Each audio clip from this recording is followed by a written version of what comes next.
Hello friends, this is Mike Williams.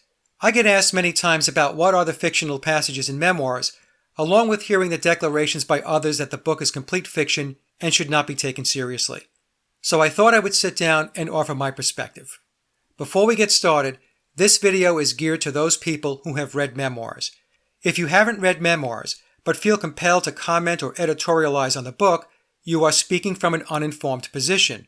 I'm sorry if this comes across overly direct, but it makes no sense to debate with anyone who is avoiding the book for whatever reason. With that being said, here is my perspective on what the fictional aspects of Memoirs are and why it is not what most people think. The fiction is structured in a way which leverages what people do not or will not accept. So if someone does not believe in something, then whatever clashes with their belief system is typically rejected and discarded. So the rejected and discarded aspect of the narrative becomes fiction for that person. We might want to look at this approach as a psychological thread running through the book which understands human behavior and reaction. In other words, we reject what we don't understand or do not believe. Let's move now to some examples. Let's start with the obvious. Paul did not die, and therefore the entire book is nonsense. If this is your view, then you won't read the book. Case closed. Then we have the other viewpoint. Paul did die or was replaced, but he did not die in a car crash. Therefore, the car crash is fiction. He did not participate in a ritual. Many people believe rituals are nonsense. Therefore, the ritual is fiction.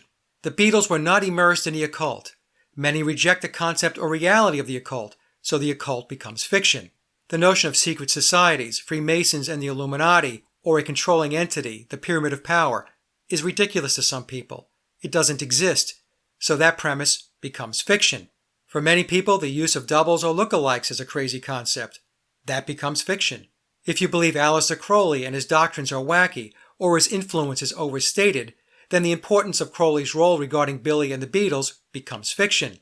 Believing there is no way Billy played a version of Vivian Stanshall makes the Stanshall narrative fiction. Rejecting Tavistock, or at least Tavistock's role in the creation of the Beatles, becomes fiction. Believing numbers and numerology is a waste of time makes that part of the book fiction. I can go on and on with many more examples, but I hope you get the point. For me personally, I knew before reading the book that doubles and lookalikes are used all the time for psyops and covert activity. I knew that Tavistock is in the business of psychological conditioning and manipulation, meaning social engineering and mind control is what they do. I know that secret societies are real, and our reality is controlled. I also knew going in that magic and the occult, which includes numbers, is the foundation of many secret societies going back to the ancient mysteries. And I know that signs and symbols rule the world. And of course I knew these things because of years of research and looking into these topics. So when I read the book, I was less likely to reject aspects of the narrative.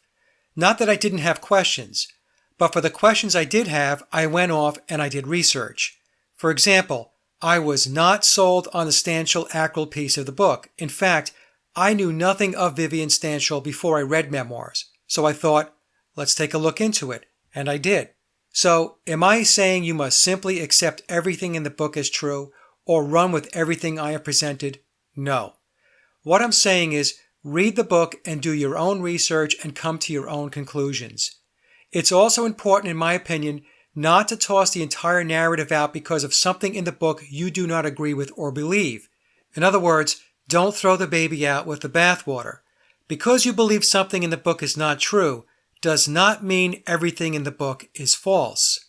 And when reading the book, it is important to dig into the encoding if you really want to get the full story. I have personally concluded the book is truthful. I also prefer to focus on the bigger picture of the how and why this was all done. I have said in previous shows that biological Paul has become a subplot for me, and it's not that I don't care about the death of someone, I certainly do. But for me, I needed to move past the traditional narratives so I could understand why this all took place. Everyone involved had a role to play in this conspiracy, which is about drastically changing the mindset of our collective society and culture, and for better or worse, that includes biological Paul's role. I have concluded the Beatles played a major role in that shift and that agenda. And what is that agenda? It's an agenda to instill a Luciferian mindset which will ultimately lead to a one-world government and a one-world religion. My McCartney presentations and interviews reflect my findings and my perspectives, which I have decided to share. Someone else might and will have a different position, and that's fine. I am not in the business of convincing anyone of anything. I learned a long time ago, attempting to change people's positions when they are not ready to change is a waste of time and effort. So I will leave it here regarding what I believe to be the fictional components of memoirs. If my logic resonates, that's great. If it doesn't, that's okay too. To each his own. The comment section is open, and thanks as always for taking a listen.